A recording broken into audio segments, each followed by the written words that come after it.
Okay, welcome back to members of 121 Community Church in Grapevine, Texas, into our ongoing study in Metaphysics by Moss. We just took a look at basically a 100-page treatise. We have been looking at pages 255 to 355, and this is the final lesson of that 100-page treatise on metaphysics, and appropriately it's going to deal with raising up of the concept to idea. Now, from our studies, we already know that Hegel's metaphysics is a metaphysics of an ontological trinity. That's been discussed many times. When he talks about the concept, we know that the concept for Hegel is the universal divine reason. In other words, concept for Hegel is the eternal logos. Whenever Hegel is talking about the concept, he's talking about the eternal logos. Hegel's very, very similar. His ontological theology is very similar to the ontological theology of the Apostle John. I find a great deal of compatibility between Hegel and the Apostle John, especially in the Logos theology of John, the Gospel of John. And for Hegel, Moss says the concept of the eternal logos must be raised up to the level of capital I idea. Well, we've discussed that many times already. What is the idea for Hegel? Well, it's the idea of the speculative Good Friday as negation of the negative. We already know that Hegel, whenever he writes, he's writing about God. Whenever he speaks, he's speaking about God. He does it in philosophical language because he has already affirmed that philosophical language is the highest level of language attainable for humanity. I mean, you can use religious language, but religious language isn't as high as philosophical language. So we have to adapt to Hegel's concepts, and but at the same time realizing that they all apply to a doctrine of God. And specifically for Hegel, it's a doctrine of God where he's talking about, in reality, all the time he's talking about the realm of spirit, the realm of the eternal logos, the realm of the movement of the eternal logos. And what we're going to do, which I kind of prefer, is we're going to take the Jürgen Moltmann approach to the lesson and say that the end is the beginning. So we're going to begin with block 3, then go to 1, and then go to block 2 to finish up. We're going to begin at the ending and get our bearings, and then we'll pick up from there. And it's all about this final lesson from Professor Moss is about what do we mean by Hegel's non-foundational metaphysics? How can a metaphysics not have a foundation? What's he talking about here? Well, it's because the eternal logos doesn't need an outside foundation to establish its subsistence. The eternal logos is subsistent in itself. The eternal logos is self-actualizing. The kingdom of God, which is the kingdom of the self-actualizing eternal logos, it is a self-movement. There is no outside necessity of a foundation to that divine metaphysical ontology. So we're going to wrap up these discussions on Hegel's metaphysics with a discussion of the non-foundational aspect of Hegel's metaphysics. Let's go to block 3. We're going to begin with the ending, the spirit of Hegel's non-foundational metaphysics. And it is Aufheben, negation and preservation. So 3, note 1 is negation, 3, note 2 is preservation. And it's about the raising of the concept. And what's the concept? The concept of the eternal Logos that must be raised up to the level of idea, capital I. It must be raised up to the level of the speculative Good Friday. So 3:1, raising the concept as a negation of dualism. Hegel says that eventually the Spirit overcomes all dualism. Ad due morphe, a negation of dualism. The concept is raised to the idea of the speculative Good Friday.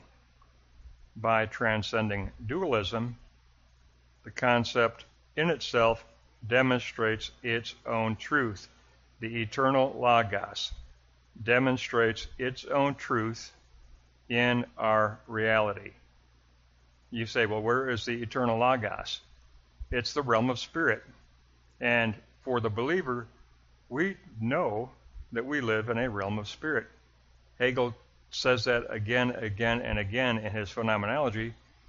We live in a finite realm, a finite world, but in reality, the real self lives in a realm of spirit. That realm of the eternal Logos, that realm of spirit, lies behind surface reality, and through faith, we perceive a realm of spirit. We live in a realm of spirit. So Hegel says that the concept is raised to the idea by transcending dualism. The concept demonstrates its own truth. The realm of spirit demonstrates its own truth through being incarnate. The Spirit is incarnate in our world today. The Spirit is incarnate in individual subjectivity today. So through incarnation and the return moment, where what happens? The Spirit lifts the subjective person. The Spirit lifts the objective reality, all in a movement of reunification with our Father in heaven. When does this happen? Is it just like an end of history event? No, it's daily. I mean, as a believer, don't we all say, along with Hegel, that we have been crucified with Christ daily, and we have been raised from the dead daily? I already live a resurrected life. I have already been raised up by God's Spirit. I have already been raised up to new life. We all have been raised up to new life through Christ, through the speculative Good Friday. So people say there is no resurrection. Well, as believers, we're already experiencing resurrection. I already am living a resurrected life. I mean, daily, I'm being raised up to recognize a realm of spirit in my day-to-day activity. I'm being raised up by the Spirit to recognize spiritual truth on a daily basis. So don't believe in resurrection. You better believe that we believe in resurrection, because we experience it on a daily basis. So it's not an end of history event only. No, it's happening now. So the eternal Logos demonstrates its own truth through incarnation and that uplifting return. back into God's self, of lifting creation and lifting humanity back into God's self, into that original relationship that humanity was supposed to have with God in the beginning. And then it creates, look at the 1F, existential implication. We feel a presence of the call of Christ. We feel a tug on our heart, a tug on our mind of being persuaded by the call of the eternal Logos. And the Apostle John says the eternal Logos is not an object. The Apostle John says the eternal Logos is a subject. The eternal Logos is subject, not object. And the eternal Logos for the Apostle John is Jesus the Christ as subject, Logos as subject. And so a call is very much in alignment with the idea of the eternal Logos as subject. Now, block 3, note 2, we've talked about negating dualism. Now we are supposed to preserve self-actualizing content. The Greek concept, look at block 3, note 2a. This is the Greek concept we're talking about here. It's egeiro. It's all throughout the New Testament. It can be translated resurrection, or it can be just translated as to raise up. And I'm going to use it here in the Hegel'S sense, to raise the concept to real life, to raise the concept to the level of idea, capital I, to raise the concept of the eternal Logos to the level of the speculative Good Friday as negation of the negative. What's going on in that realm of spirit? Negation is being negated all the time. God-forsakenness is being negated so that what we experience is God with us, not God-forsakenness, because the realm of spirit, because the eternal Logos is negating the negative. And what's the key negative of the cross? My God, why have you forsaken me? God-forsakenness is being negated all the time. How do we know that God is with us? How do we know that the Spirit of God is with us? Because abandonment by God has been negated in the speculative Good Friday, where the cross has negated and overcome all negativity in the resurrection has negated and overcome all negativity in the cross. And the greatest negativity of the cross was God-forsakenness. If God-forsakenness is overcome, then what's our experience today? God with us, God for us. In this worldly existence, there is a realm of spirit, a realm of the eternal Logos that represents God with us, God moving alongside us, God with us in our struggles, God with us in our economic struggles, God with us in our medical struggles. Why do we say these things? Because our God is a suffering God. One thing I learned from Jürgen Moltmann when I studied Jürgen Moltmann for so many years, his book 2, The Crucified God, he wanted to emphasize that our God is a God who suffers with us. You know, you hear of all the, I went to a Southern Baptist college, and you go to Christian doctrine class, and you get the traditional attributes of God. Omnipotent, omniscient, omnipresent. God is all-powerful, all-knowing, all-present. But what I learned from Moltmann is that rather than emphasizing God as all-powerful, Moltmann had to deal with what?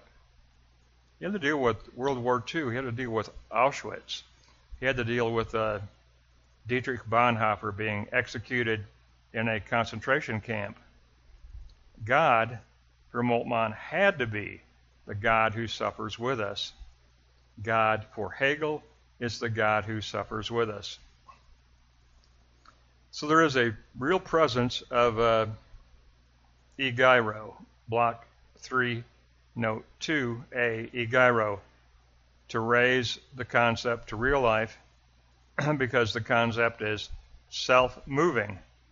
This is the doctrine, Hegel's doctrine of Auto-Kenesis.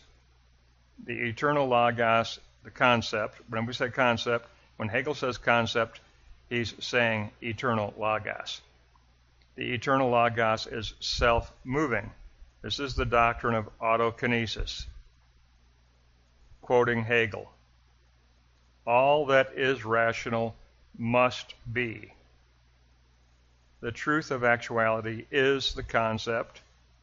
The concept of the eternal logos is the universal divine reason. And the universal divine reason will not be ultimately defeated. The universality of the divine reason will reach the eschaton. It will reach fulfillment of lifting creation back into reunification with the Father. It will reach perfect fruition of lifting the hearts and minds of humanity through an indwelling spirit that answers the prayer, Lord, help me with my unbelief. Living Lord God, please help me with my unbelief. We have a realm of spirit where the axiom by Hegel, where he affirms Spinoza's affirmation of panentheism, we all live in the overwhelming, surrounding, absolute divine spirit. Panentheism, all in God. All of creation is in God. God is the I am. Nothing can live outside of God. All humanity, all objective reality is in God's Spirit. So that block 3, note 2, the concept equals the universal divine reason.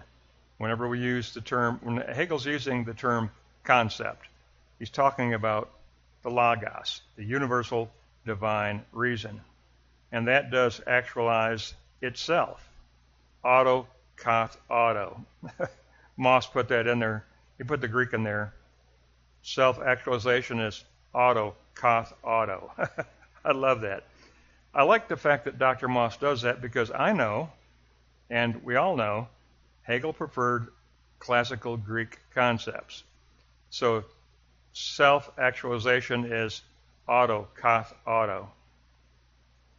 Okay, that gives us a little direction of the lesson.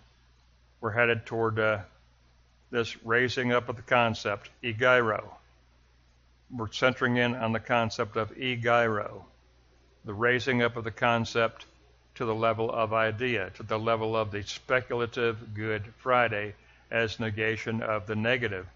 What did we just do there in block 3? Negation of the negative. 3.1, negation. 3.2, preservation. Now let's go on to block 1 and take a look at the logic of Hegel's non-foundational metaphysics. It is ontological self-movement. As non-foundational, this ontology must be metaphysics. The concept ontologically exists by virtue of its own referential movement. The eternal logos is self-referential movement. First, the eternal Logos differentiates itself in nature, and we could say, in religious language, the eternal Logos incarnates itself in nature. Then, ontologically, the eternal Logos moves progressively through its own development through all of its stages. And the first stage is to negate otherness, to negate that which is not of the kingdom, and then to preserve that which is of the kingdom. Negation and preservation. Block 1, Note 2, the stage of differentiation in nature, or we could say in religious language, the stage of incarnation in nature. The eternal Logos moves from logic to nature, and then nature to returning spirit. Nature is created by God's self-thinking thought. For Kant, this is key, okay? Block 1, Note 2, D and E. You need to put a circle around Block 1, Note 2, D and E. Immanuel Kant said concepts are phenomenal and analytic. They deal with the finite surface reality, and they are analytic in nature. For Hegel, the concepts are noumenal, that's from the Greek pneuma, spirit. Concepts are spiritual, and they deal with the miraculous metaphysical. They are metaphysical concepts. Very different from Immanuel Kant. Kant says concepts are phenomenal and analytic. Hegel said concepts are noumenal and metaphysical. Huge difference. Why the difference? Because Hegel believed that we live within the Spirit of God, that the Spirit, the living Spirit of the eternal being of God, interpenetrates all of objectivity and interpenetrates all of subjectivity. If that's true, if our mind is interpenetrated by the realm of the eternal being, by the Spirit, then we do have access to the noumenal. Concepts are noumenal, not just simply phenomenal. We're not dealing just with surface reality. We're dealing with essence of reality. Huge difference. Put a circle around Block 1, Note 2, D and E. Big difference between Immanuel Kant and G.W. Hegel. Now let's take a look at Block 1, Note 3. Block 1, Note 3. We're looking at genuine noumenal truth. And again, noumena is spirit in Greek. Genuine spiritual truth. Being is understood as determinate being. Through the process of negating indeterminate otherness, giving the concept real objective existence, the eternal Logos acquires real, genuine, objective existence. The realm of spirit exists in our world. For Kant, concepts are phenomenal and finite. For Hegel, concepts are noumenal and self-referential, true in themselves. Put a big circle around 1-3, D and E. I love what Moss is doing here. He's showing us how Hegel went beyond Immanuel Kant. And we are very indebted to Immanuel Kant for giving us the distinction between phenomenal and noumenal. And in that way, Hegel could address that, and we have the blessing of Hegel's phenomenology of spirit, a Christian philosophy. But Hegel had to have the work of Immanuel Kant to work from and to react to and to actually transcend. So those are important statements in Block 1. Let's move on to Block 2 and take a look at the essence of Hegel's non-foundational metaphysics. Concepts are synthetic. Specifically, and this is important, concepts are priori, analytic, and synthetic in themselves. Because, here's your key, Hegel infuses all concepts with ontological significance. Why? Because Hegel believes in a realm of spirit.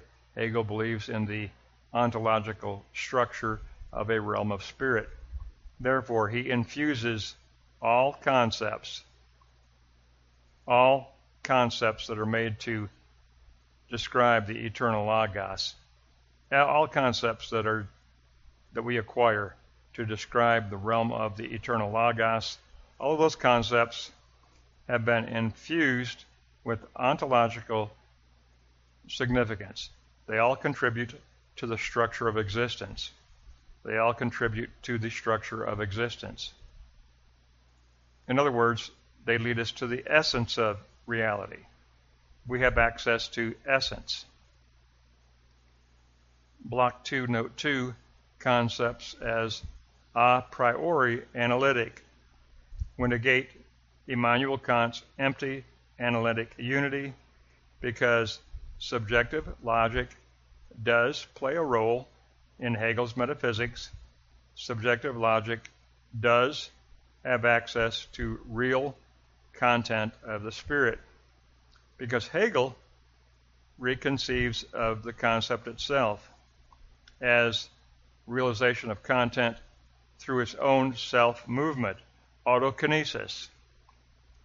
The eternal Logos will be fulfilled on its own. The eternal Logos will fulfill all of its concepts that make up the realm of spirit. They will be fulfilled through self-movement, Auto-Kenesis, Hegel's doctrine of Auto-Kenesis, the self-movement of the eternal Logos, the self-fulfillment of the eternal Logos, the self-realization of the eternal Logos. God and God alone will fulfill his kingdom. God and God alone will bring his kingdom to the goal of the eschaton, which is what? Doxa glory. Doxa glory. So very powerful there. Auto-Kenesis, Greek for self-movement of the concept. Block 2, note 2e. Underline that. Auto-Kenesis, Hegel's doctrine of Auto-Kenesis, self-movement of the eternal Logos. Therefore, Block 2, note 3, concepts as truth take place through conceptual self-movement, through Auto-Kenesis.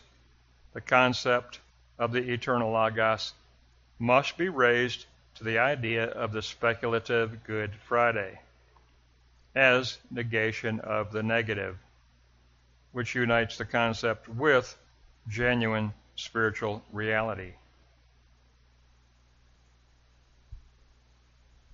The cross of Christ represents negation, and fundamentally the negative aspect of God forsakenness. Christ cries out, my God, why have you forsaken me?" Hegel says, because Hegel did, does, and always will believe in the resurrection negates and overcomes the negative in the cross. Therefore, the cross is an image of negation of the negative, because we always view the cross through the lens of the resurrection. The cross is the speculative Good Friday. That's what Hegel called it. The cross is the speculative Good Friday as negation of the negative, which unites the concept with spiritual reality, because the concept is a priori analytic. It is its own principle of realization. The eternal Logos needs nothing other than itself to realize itself. The concept of the eternal Logos is its own principle of realization. Block 2, note 3e, underline that E. Underline that one. The concept of the eternal Logos is its own principle of realization. No other factor must be added to it. God's kingdom shall be fulfilled. For Hegel, the eternal Logos will reach the ongoing progress of the speculative Good Friday as negation of the negative. All the time, the realm of spirit is affirming and reaffirming God with us, because the realm of spirit is always negating God-forsakenness, negating abandonment by God, negating Christ crying out on the cross, my God, why have you forsaken me?" Negating 3 hours of darkness that covered Golgotha from 12 p.m. to 3 p.m. All the time, the realm of spirit is negating darkness. All the time, negating Golgotha. And we live in a world where Golgotha is being negated all the time, every day, every moment. And every day we can count on the affirmation that God is with us, because the realm of the eternal Logos, the realm of the Spirit, the realm of the eternal Logos is all the time negating that which is negative, overcoming all negativity, overcoming God-forsakenness again, and again, eternally and continually, overcoming God-forsakenness. We live in a world of God with us. And you say, well, how can that be? How can that be? I mean, I have a very, very good friend. I mean, an extremely good friend. She's from Lebanon. And she is, I always tell her that she's one of the most spiritual individuals I've ever met in my entire life. She is spiritually centered. She was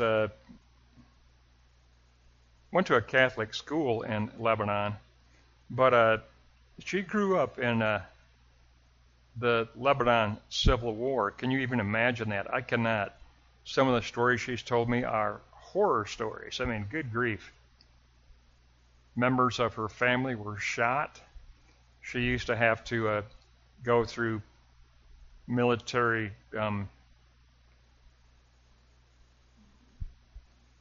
border patrols to go visit friends or whatever, and you never knew if someone was angry, they could just shoot you without and not have to account for it.